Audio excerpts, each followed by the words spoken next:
Hi, welcome to Happier Ladies, a podcast where we discuss all things related to the Happier and Happier in Hollywood podcasts.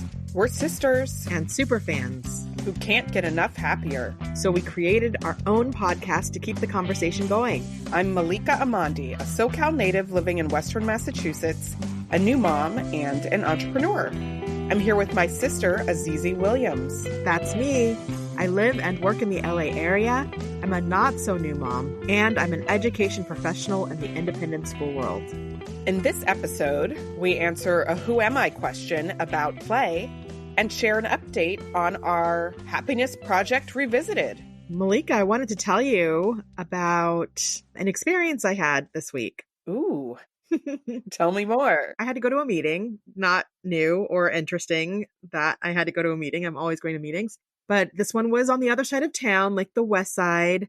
I think it's called Mid-City, or maybe it's closer to Culver City. I don't know. LA and all the little intricate cities. I don't spend actually a lot of time in LA. Anyway, it's far and it's a place that I do visit quite a bit.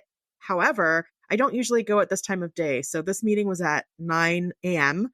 and I had enough experience to know that I have to leave about 2 hours early to get there on time. And I just plug in the address, even though I've been there before, and I do whatever Maps tells me to do. And this morning, Maps told me to mostly take the streets there. So from Pasadena to, Santa Monica-ish, that sort of area, I took the streets and it was delightful. I have to say, it was a journey. I saw parts of the city I had never seen before. I passed by the farmer's market and the Academy Museum and some other historical markers and places and neighborhoods. And then I got there and I wasn't as annoyed about the time because it really felt like a journey. That's so nice. It's easy. I'm like a little bit like, really? You've never been past the farmer's market in LA? No, not that way. Okay, here's the thing about LA. So I live and have grown up in Southern California, but Pasadena, we have our own little enclaves and there's not always reasons to hang out in other parts of LA. But when I do go to other parts in LA, I just take the freeway and then I get off at the closest exit and then you are there and you miss all the in-between parts, Yeah. There was a time when I was living in Silver Lake, which is the east side, and I was working in Century City, which is not the east side. That's very opposite side. Yeah. But I had to be there at 9 a.m. And so I took the streets there every day. It was a summer position. So I took the route you're talking about. I went in that direction and I came to loathe it. Oh. Because that was my rush hour commute, but I could see for the first time that being very lovely. I mean, I guess, yes, if you do anything enough times, you can get tired of it. But, I went through Hollywood. I saw Sunset. And then I was, you see all these touristy kind of cool places. And I don't know, it reminded me of the episode where I think a listener shared with Gretchen and Liz about how taking a new route could make something less stressful, could make driving less stressful if you take a different way than you've done before than you typically do. So I felt like that a little bit. It was a different way than I usually take, and it was delightful. I don't have to do it every day. But I learned more about the city that I live near than I did before. That's nice. What happened in Happier, Malika? This week on Happier, episode 480, Gretchen and Liz share a wide assortment of proverbs of the profession. And this was just such a fun, special episode. There were so many that I wanted to recount, but I think we, for the sake of time, will limit it to a few that stood out. Azizi, what were your favorite proverbs of the profession? Yes, this is a fun list to listen to and then to go back and read over. I want to memorize so many of them so I can just, whip them out at the right time. But I think for me, the three that stood out most were: don't let urgent drive out the important. That is a daily challenge for me. And we've talked about that a bit, just how you never know what's going to come up in the day. And all of a sudden that looks like the shiny ball to follow, but then you have all the other priorities that you have to keep in mind. So that's a good one to remember. And then I like let them go to watch them grow. That's such a lovely message. And as a leader at a school, I'm always encouraging parents to do this for their kids. This is sort of our school's mission is to foster your children's Mm, independence. And it's really hard because, you want your kids to need you and that feels good to be needed and you worry about them, but it's an important reminder that we have to let them go.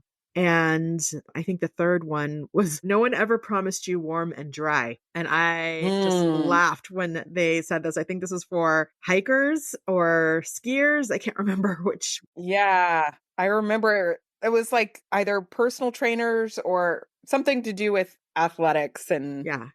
People who spend time outdoors. yeah. But it's true. And you could apply that to all kinds of things. Like, no one ever said it was going to be easy, and every day is not going to be Yeah. magical. Sometimes it's going to be cold and rainy, and that's okay, So I liked those three. What about you, Malika? I think that one could be like New England. No one ever promised you warm and That's dry. literally New England.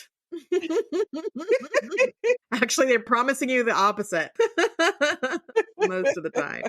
What about you? I really loved Nothing Changes If Nothing Changes. Mm, I think they said it under the parenting category, mhm, but I think that's a phrase that I've used a lot in coaching, mhm, and it's just so good. I like the wordplay on it, and it's accurate, mhm. especially when it comes to any kind of personal growth or personal development. It's very Um, elegant. yeah, Not a lot of words, but very big impact. yeah. And then they said this in the Proverbs of the Profession for therapists, clear is kind. Hmm. That resonated with me because I think clarity is one of my kind of highest values. Hmm.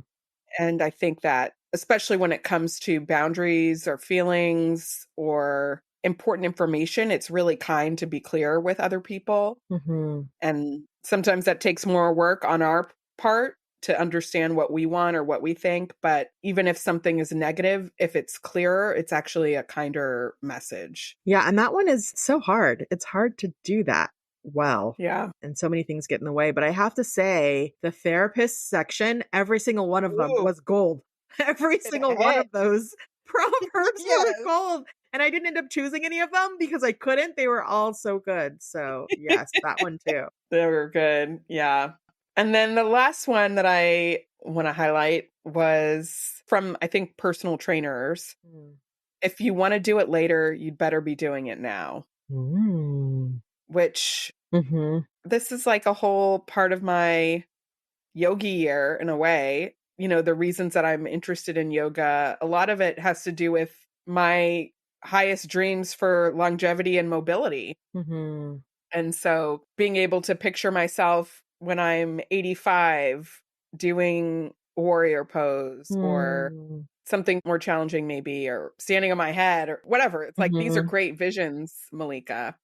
And if you want to do those things in the future, then you need to do them now or be working towards them now, right? Like that's not going to happen magically, or even just climbing the stairs. Yeah, I want to be able to climb stairs for as long as I'm alive. right. And yet, I've gotten into this thing of taking the elevator just up one floor. Mhm. And I think it started when I was pregnant because obviously you get a pass, whatever you want. Right. And then it just never stopped. I mean, never is a long word. It hasn't been that long. But that's a thing that I feel like I often take the easy route. Right. And yet, actually, I would like to be able to climb stairs for a long, long time. So I should be climbing stairs now if that's kind of what I want for the Mhm. future. There's something there about a proverb about like not taking the easy way or the hard way Mm, is the better way or something that's not clever, but someone else can figure it out. Or maybe there is a proverb about that already. But I do like that. And I mean, you're talking about the aspirational things that you want to build towards, but you're also yeah, talking about the basic things that require effort that if you stop doing it will be right, more effortful or right. impossible later on. So yeah, keep it going. I don't know how Yeah, to say that. Keep it going. yeah. They had another one to sneak in a fourth. Mm. They said, only exercise the muscles you want to use. Mhm. But is that it? I think so. And I think that was physical therapists. They had some Yes. good ones too. I think that was from them, right? Like, do you want to use this muscle later? Then you should Yeah. be using it now. Ooh, cuts to the core. Oh, it's so good. It's so good. Yeah.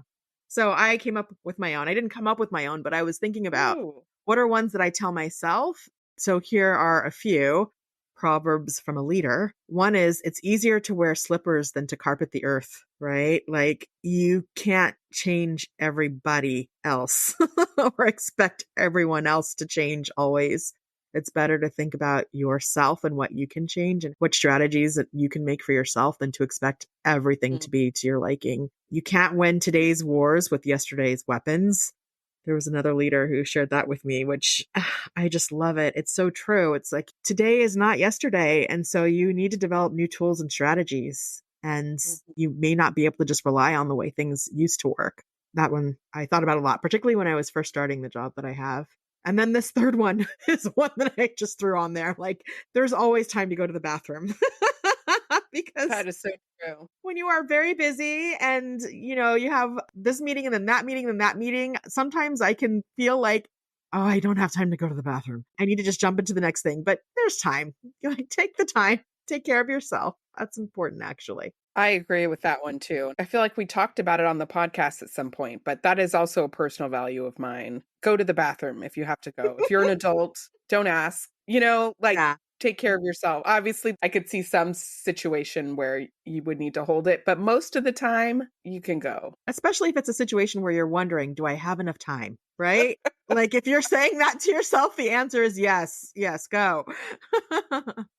So those are mine. Azizi, how's your dinner game these days? Well, Malika, I used to struggle with what to cook for dinner. You're cooking now? Okay. Actually, my husband used to struggle with what to make for dinner. I mean, meal planning, grocery lists, yuck. But then we found Prep Dish. It's a weekly meal planning service that tells you exactly what to cook. And now they've partnered with Instacart, so your grocery list becomes a ready-to-go online cart. Oh, what's in your cart, Azizi? All of the Prep Dish ingredients, plus I can add energy drinks, chili crisp, lipstick, whatever, and check out in just a few clicks. Shopping online is so fun. The meals are family friendly, healthy, and super easy to prep. Dinner is easy to make, and now we look forward to new tasty meals. Prep Dish is offering our listeners 2 weeks free. Just head to prepdish.com/happierladies to sign up. Again, that's prepdish.com/happierladies.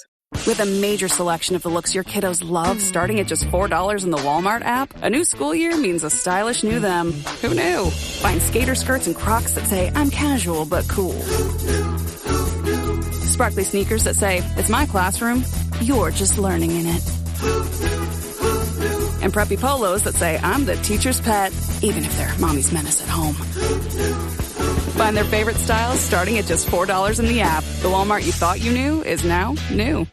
Anything else that you have? Any other proverbs you can think of, Malika? Well, I mean, this is the yoga. That's not really a proverb, but that's my mantra. It is a proverb. Like the obstacle is the journey, right? What's that one? Yeah. Like the obstacle is the path. This is the yoga. Yeah. I think there's one that I really like from, I think it's Gabby Bernstein.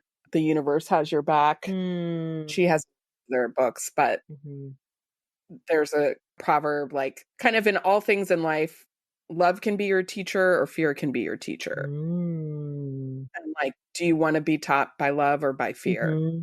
If any challenge comes up, if you kind of put it in one of those camps, that can really change your response and the way you experience challenging times. If you can say, okay, this is happening to me and love is the teacher or fear is the teacher. It's reframing.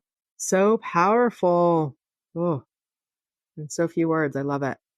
Azizi, what happened on Happier in Hollywood?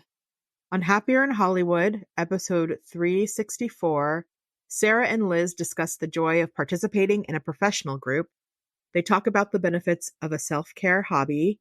They share pitch hacks, and they recommend a show called The Valley. So, Azizi, are you a part of a professional network? Yes. Yes, I am. It's funny, when I was first listening to this, I couldn't think of any. And I thought, no, I'm not, there's nothing I'm a part of. But then you reminded me that I actually helped to start a professional network.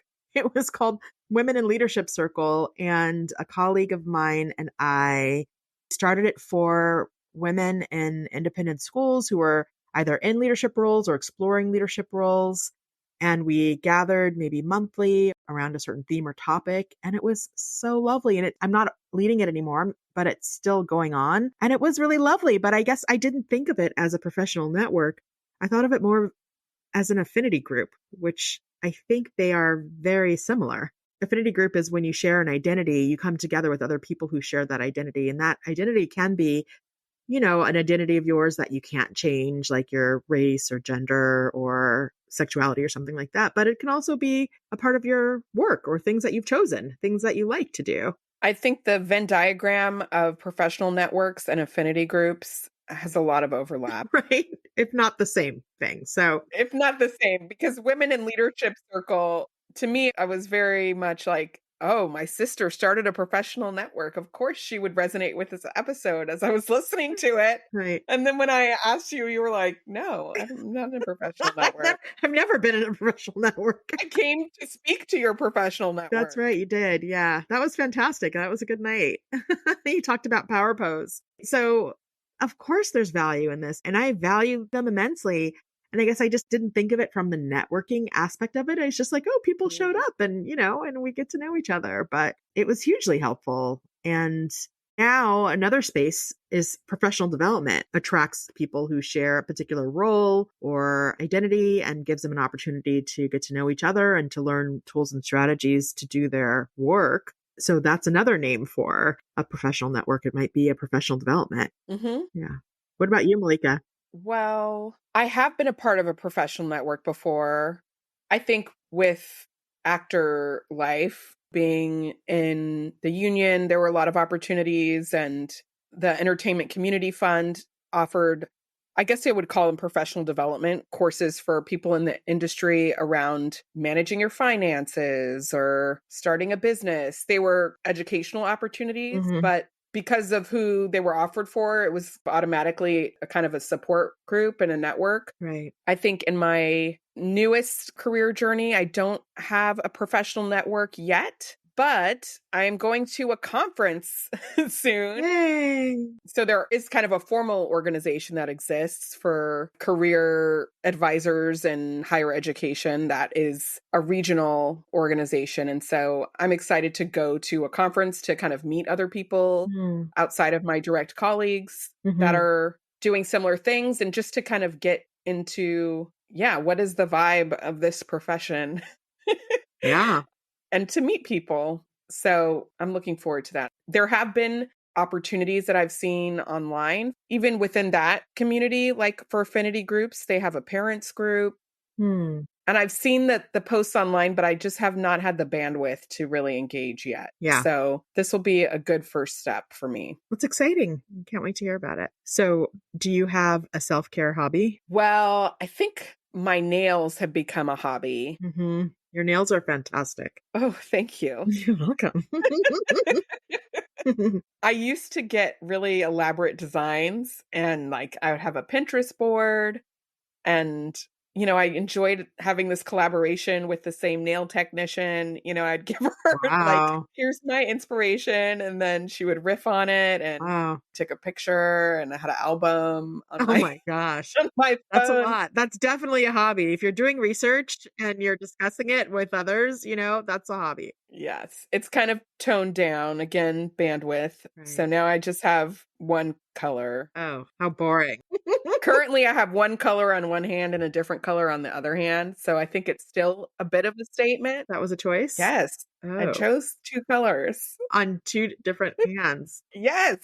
This is expression. Wow.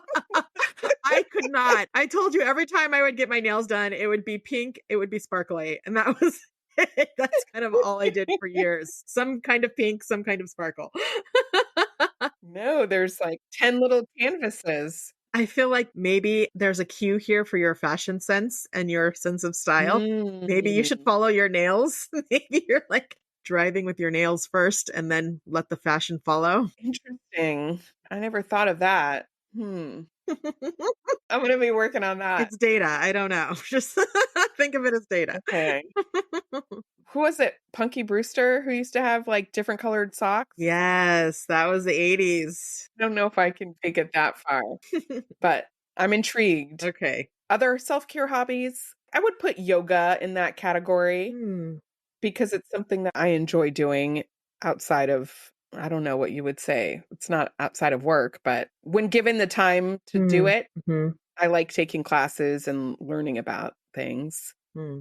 The desire is there. I haven't quite dove in. Hmm. What about you, Azizi? What are your self-care hobbies? Right. This was another hard one. Nothing right away jumped out at me, but when I was in high school, like when I was younger, I loved lotions and potions. Like I loved making things from nature, like apple cider vinegar rinse and an oatmeal, pineapple scrub or something. I used to really like that. And I would say I still do love scrubs and lotions, and I have a whole shower game. I like shower steamers, and I have shower after cleansing shower lotion that you apply. So I would say showers and then lotions and scrubs.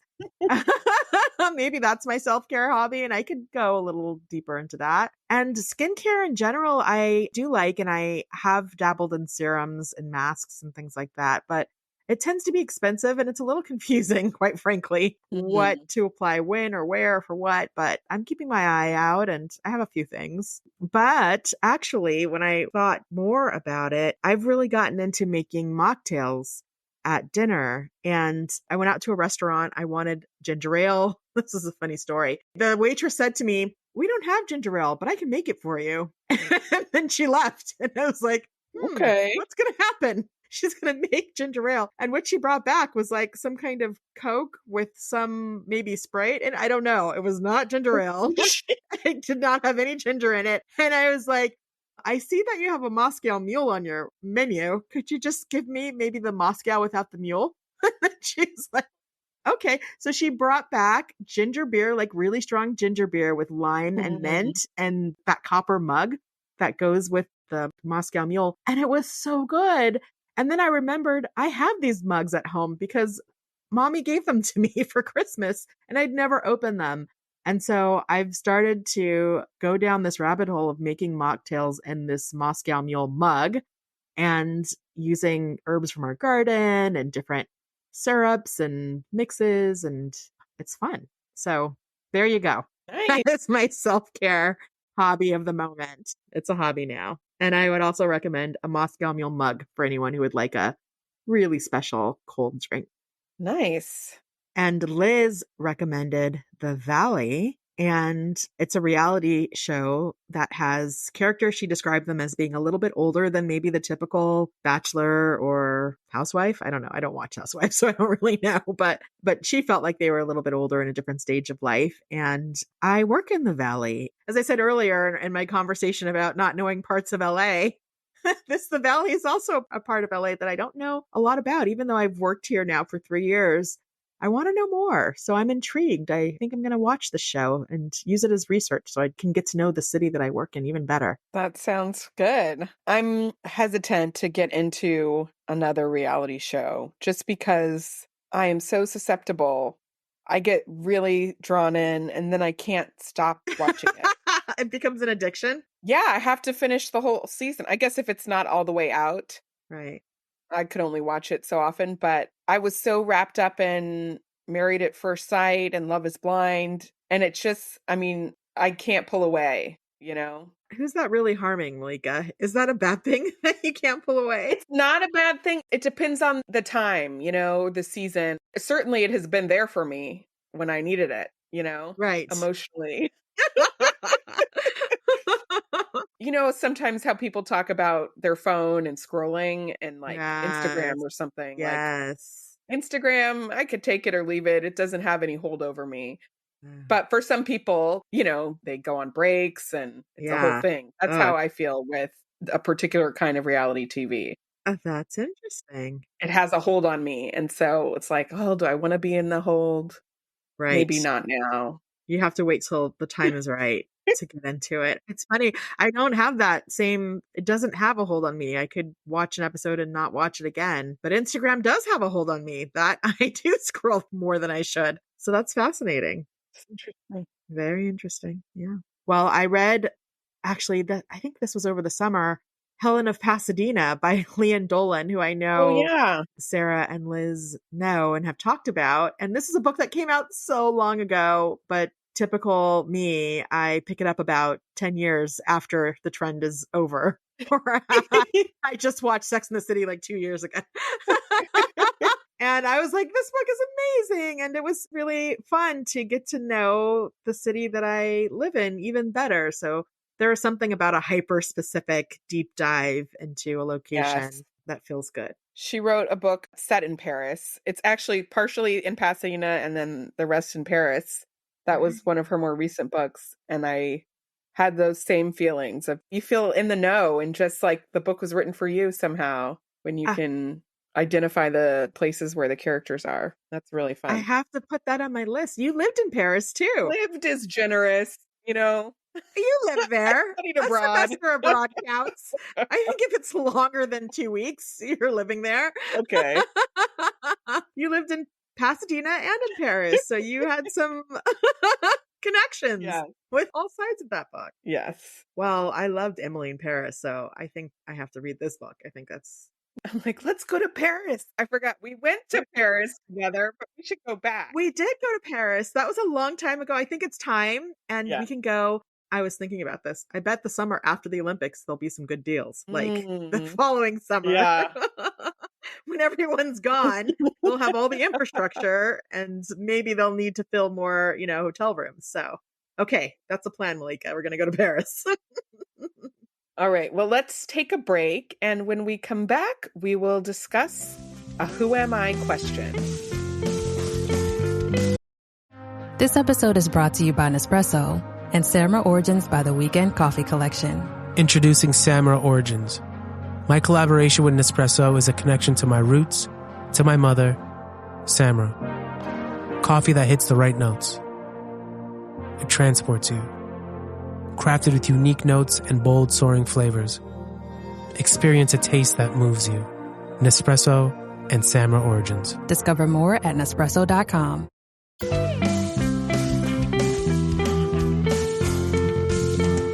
Okay, we're back.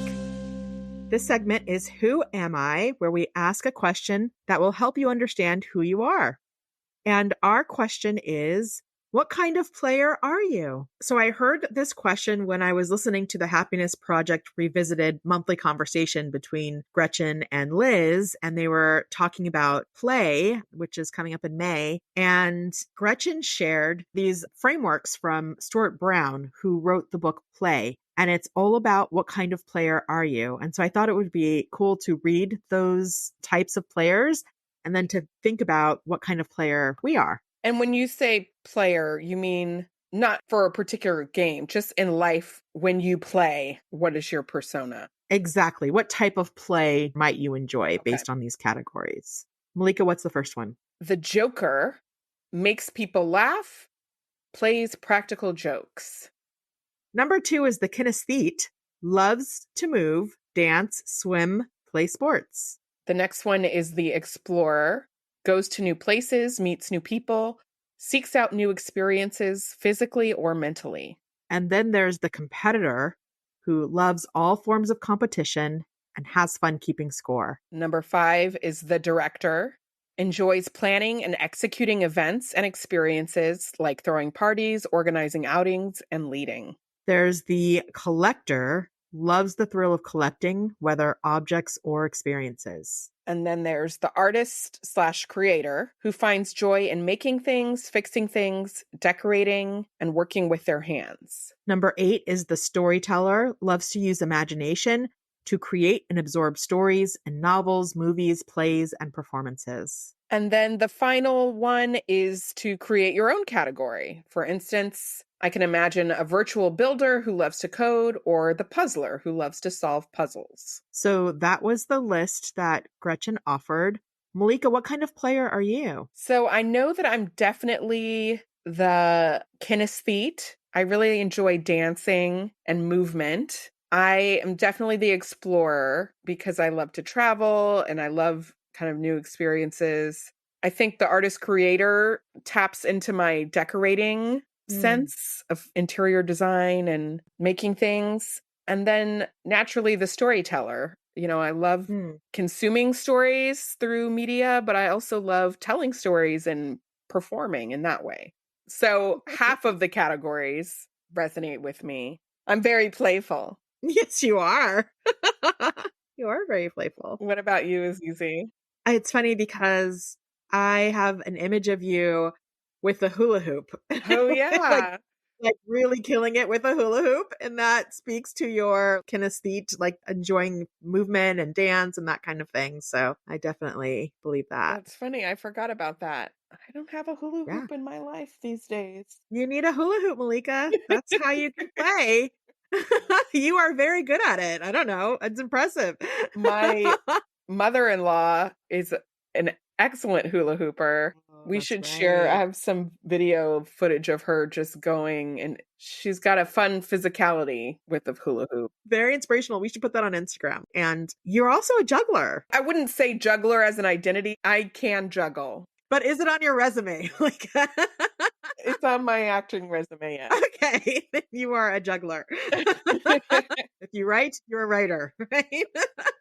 What about you, Azizi? What kind of player are you? I think I'm more of a collector. It's funny, like I don't collect lots of the same kind of thing, but I think that's what I enjoy about thrift store shopping and shopping in general is just collecting objects. I also like to have experiences, not necessarily always new experiences. Mm. So I think that resonated with me. Definitely the artist creator. I like to decorate. I like to do crafts, that kind of thing. But I would also add a few. I would add the relaxer, someone who just likes to chill. Can that be play?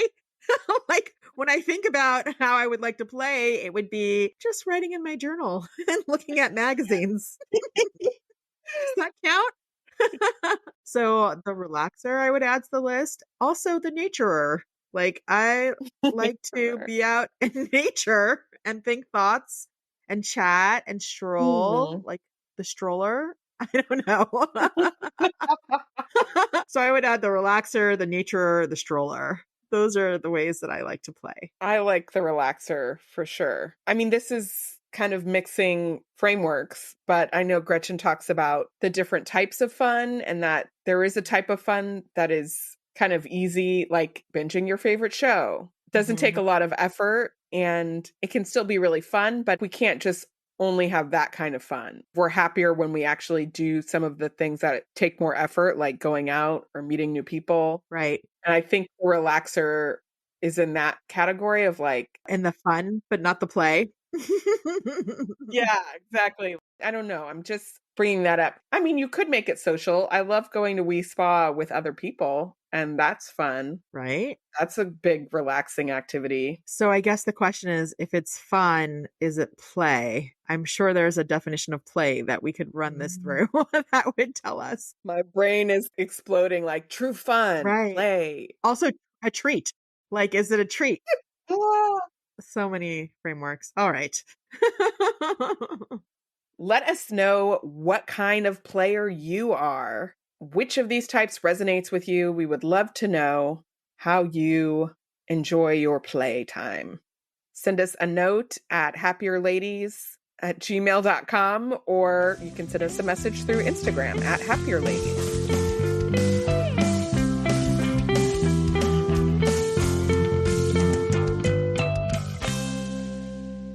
Our next segment is the Happiness Project Revisited Update, where we check in on our personal happiness projects. So, Malika, April's theme was friendship. How did April go for you? It went pretty good, I think. I did a few different things that fit into this theme of friendship. So I sent some very late holiday cards. What holiday are we talking, Malika?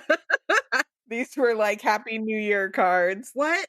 that, I still had a stack. There were some that, because I didn't have the right address or whatever, I couldn't send them out with the rest of the batch. Yes. And it has a few photos of our family and says 2023 memories with little updates. And so taking Gretchen's advice of, you know what, it doesn't have to be like a long letter that you're sending. Just any gesture is a gesture. Just do it. Do what you can. These people were on my list and I just hadn't gotten to it. Yeah. But they're like friends that I'm not in the most regular contact with. But that's why we do holiday cards, you know? So I decided, yes, it's embarrassing. We're almost in the summer now, but I'm just going to send it. Why not? I mean, it'll be fun to receive it anytime.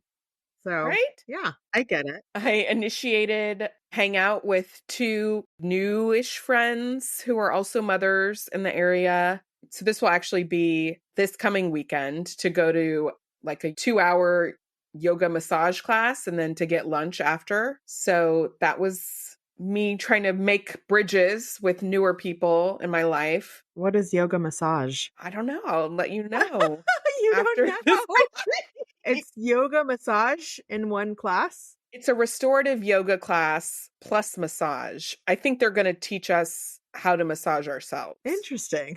I don't think we get a Oh. massage. I think it's like how to use yoga as a massage. All right, report back.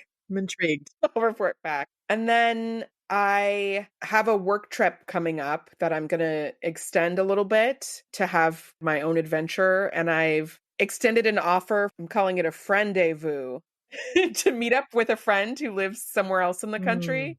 So not totally sure if that will pan out, but I feel good about making the offer. Mhm. You know, I'm putting myself out there and communicating, even if it doesn't work out, that, hey, I'd love to spend a weekend with you. Yeah, that's an emotional bid you're throwing out there. That's nice. And then I think the last piece that I did that was intentional was to, in a time when I would otherwise have just been by myself with Indigo, I instead reached out to people in the area who also have kids to have like a combined play date, friend hangout kind of situation. So Norm was out of town for work for a few days, and it's really helpful to have plans after daycare pickup. There's like a stretch between 4 to 6:30 that can be really, rough. So on 2 days, I made plans with other moms, and the kids are at an age where they're not really playing together. They're like, It's called parallel play.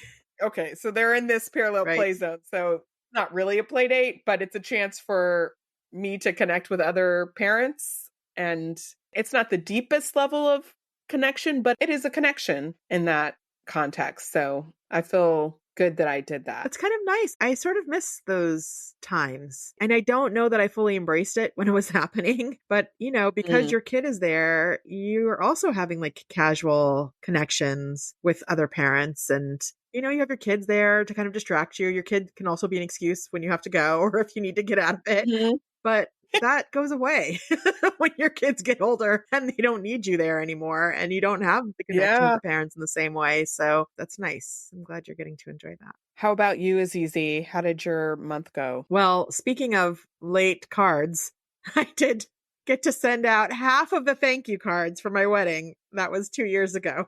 Good job. That's huge.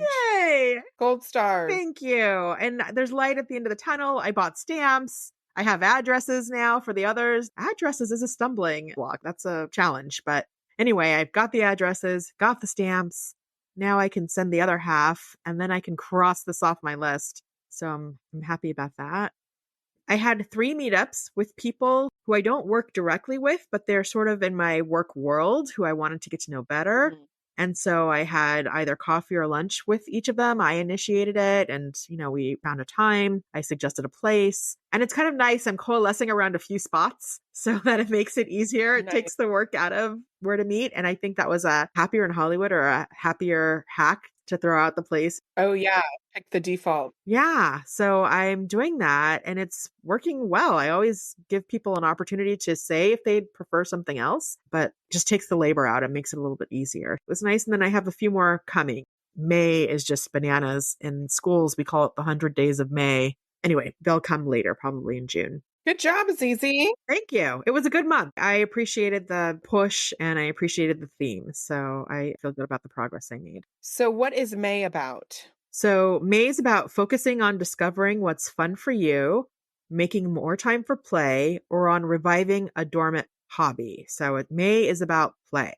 And Malika, what are your plans for me? I think my track is going to be the making more time for play. I don't know that I have the bandwidth to revive something right now Hmm. or discover something new, but I could try to do more of what I know that I like already or things that are kind of already on the books, so to Yeah. speak. So I guess one goal I have is around reviving a dormant hobby, which is I would like to do trivia somewhere. Hmm. I know that there are a couple places in my town that do pub trivia. You know, it's in the evening, it's on a weeknight. So it's going to take some coordination and finding a babysitter and all of that, but it feels very important to like just see what is it like, you know? Hmm. And so that could be a fun date night. We have a trip planned to go to Montreal at the end of the Yay. month. I mean, that in and of itself is kind of an explorer thing. I've never been there before, but I'd like Ooh. to think about how to make that trip fun. Traveling with a toddler is not always fun by default, but this time is going to be really fun. And it's all about your frame, right? Yes. How can you reframe that as fun? No, I think it will be fun. And actually, my husband's niece is coming along. So Oh, nice. that's Oh, going to that's be lovely. nice to have three adults, and we'll definitely be able to find some times to mix it up and do things together and maybe have some solo time. And You're going to practice French, right? I would love to. In preparation for our trip to Paris next summer. Yes. And then my other resolution, Gretchen talks about finding a way to goof off. And for her, it's going to the Met every day. It's like a structured activity where she can just wander around and kind of see what Mm, comes up. I really want that. And I'm not sure what that is for me, but I thinking about our secondhand conversation mhm, and my desire to build a mud kitchen mhm, for mhm. Indigo. that Whatever. Mud this kitchens did not exist 3 years ago. Now it's a thing. I don't get it. salty about the name. I am salty. It's just making mud pies in the dirt. That it is a formal kitchen is hilarious. Call it a play zone in the backyard. It's just branded. So maybe kind of putting this together could be that's not really goofing off though. Like, It's play because you're collecting. So okay. you're exploring, you're on a quest, and you're wanting to curate and collect things for this mud kitchen. Yes. Okay. So I'm putting that out there. It's something that I was planning to do anyway. I think I'm not sure yet if it's really going to be like play, but it could be. It would be fantastic if there was a way for this mud kitchen to have an addition that you enjoy also. Like, how can you add on to the mud kitchen some adult aspect or something that is fun for you? I don't know what that is. Maybe a water feature or something. I don't know. Yeah, I was kind of thinking, could I do like a very small garden? And I know garden can mean a lot of things, but I'm thinking maybe like 1 foot by 1 foot. Like, Uh could huh. I plant a flower? Like, Yes. I think you can plant a flower or have a little tiny bed or I don't know. maybe some herbs, something that's manageable. I get overwhelmed thinking about gardening, you know, with a capital G, Right. but maybe something small. Yes. I think that's a good track. I think you should get something out of the mud kitchen also. And then you could collect things for that.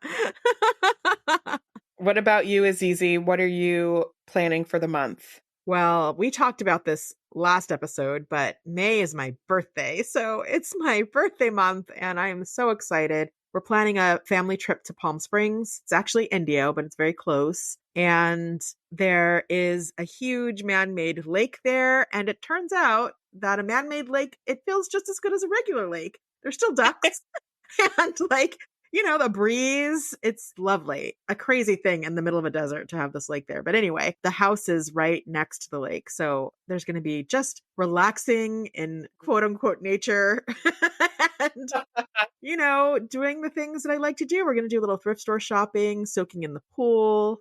Maybe I'll bring a board game. That's not really my brand of fun, but once you get into it, it can be Yeah. fun. So, especially with lots of people there. So, I'll bring that. And yeah, I'm looking forward to just really having time to play and relax in Palm Springs. But the other thing that I'm thinking about is reviving a past activity, but it's not so much reviving as some things I gathered for an aspirational play. Does this make sense? So I have collected some coloring books over the years. I have not colored in these coloring Mm, books, but I collected them because they appealed to me and I should make effort to actually color in these coloring books. So I decided I'm going to put that on my list as well as picking up the ukulele that was gifted to me by my lovely husband maybe once or twice. That's more aspirational. We'll see if I can get to it. But instead of picking a new way of playing, I want to use what I have already. that sounds good. Was the ukulele, was that on your 23 for 23 list? It was. It was on my 23 for 23 list. And I did it maybe 5 times, but then I didn't stick with it. And I still like the idea of it. So I'm not giving up on it entirely. All right. Well, Palm Springs, Indio sounds incredible. I really wish I could go. It's Me just, that's too. going to be perfect. I think that's just such a great way to bring in your birthday month. Yes. And I'll take some Marco Polos while I'm there so that you're included. Great. I look forward to that. Okay, let's take a break. And when we get back, we will discuss our peaks and valleys.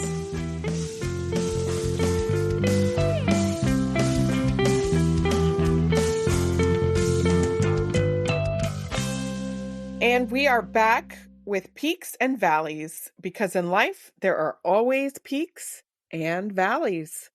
Azizi, you are up first with a peak. Yes, well, I am happy to recommend a podcast. And this is a podcast from one of my colleagues. His name is Tom Henschel. He's an executive coach. He's been doing this for decades.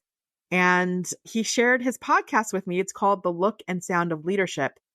And he's been podcasting since like 2007. And this intrigued me because Wow. this was like the beginning when podcasting just began. He started podcasting and it's been kind of a labor of love. He calls it his baby. Before he got into executive coaching, he was an actor. And his voice is so soothing and so melodic. And he does a thing where each episode he highlights a coaching session where there was some revelation or it's a good example of a topic or framework that he has. And he talks about his role, but he does the voice of the person also that he's coaching. So it's like a story time. It's like listening to a story for adults and you learn something. So my whole family, we had this long drive to Torrance or something. And we were listening to the episode on mastering nerves, and we were all just like really into it. So I want to recommend it. I think it works on many levels. And at the very least, it's a soothing story. And at its best, you're going to learn some strategies. The About section of this podcast says, this podcast is an ongoing series of executive coaching tips designed to help you be perceived in the workplace the way you want to be perceived. So who doesn't want that? Excellent. I can't wait to hear it. Yes, I highly recommend it. You should definitely pick it up. And they're only about 15 minutes. They're not long, so it's not a big commitment, but definitely worth checking out. All right. What's your valley, Malika? So my valley is just sleep. Hmm. I want more. I really want more of it. Like I'm sleeping when I can and getting to bed at a pretty reasonable hour. But I remember that feeling of just waking up when your body said wake up. Yeah. Yep. And now, I wake up because Indigo wakes up. Yeah. And it's been worse. So this isn't even like we're in a rough patch now or Right. anything, Right. Right. He's sleeping pretty well. Norm and I are switching off who gets him in the morning. Hmm. But we both still wake up. Hmm. Even if you get a little more time to sleep, you're up already. Hmm. That's my valley. Well, the thing about you, Malika, is that you really like your sleep. You always have really liked your sleep, and you've always been a very I good know. sleeper. You had very good sleep hygiene from when you were a young child. So I'm so sorry because I know, especially for you, how difficult this season is. And I think most nights I am getting like at least 7 hours, but my like sweet spot is like 9. Wow. Yeah. And it's not happening for a while. See me, I'm getting 7 hours now. That's about the most I can get because it's so hard for me to wind down and go to sleep. But 9 hours, that's a lot. Yeah. Anyway, I don't want to dwell on it any longer, but that's the valley. Wow. I'm sorry. I don't know what else to say. You'll sleep in about, I don't know, 12 years. Yeah. Well, that brings us to the end. Azizi, let's leave on a happier thought. What are you going to try this week? I mean, I really need to try my coloring books and my ukulele. So that's what I'm going to try to pick up those hobbies. What about you, Malika?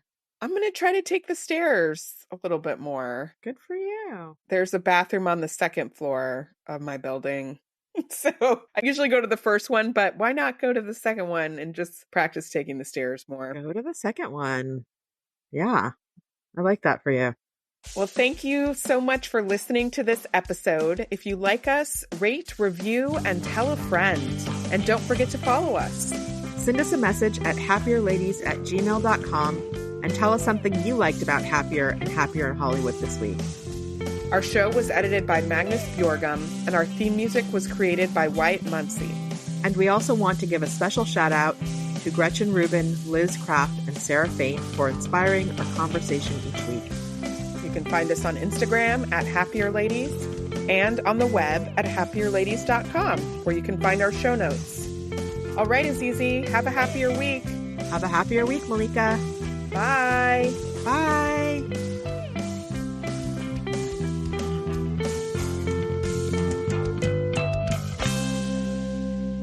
The second one is the kinesthetic. I should not sure how to say that. I think it's kinesthete. This podcast is part of the Sound Advice FM network. Sound Advice FM, women's voices amplified.